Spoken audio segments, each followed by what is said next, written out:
ఆంధ్రప్రదేశ్లో జూన్ 1వ తేదీ నుంచి రేషన్ వ్యాన్లు బంద్ చేస్తున్నారు. ఈ దిశగా రాష్ట్ర పౌర సరఫరాల మంత్రి నాదెండ్ల మనోహర్ గారు తెలియజేస్తున్నారు.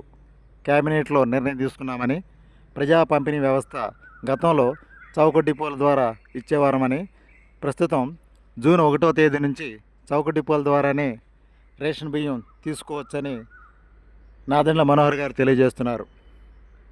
ఈ రేషన్ వ్యాన్లు భవిష్యత్తులో కనిపించవన్నమాట, పూర్తిగా రద్దు చేస్తారు.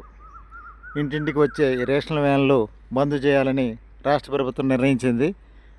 ఇక రేషను డిపోల ద్వారానే తీసుకోవాలన్నమాట. గతంలో తీసుకునే మాదిరిగానే డిపోలకు వెళ్ళి 15వ తారీఖు లోపు రేషన్లు తీసుకోవాలని నాదెండ్ల మనోహర్ గారు తెలియజేస్తున్నారు. బ్రేకింగ్ న్యూస్: రేషన్ వ్యాన్లు ఆంధ్రప్రదేశ్లో బంద్, డిపోల వద్దకెళ్ళి తీసుకోవాలి.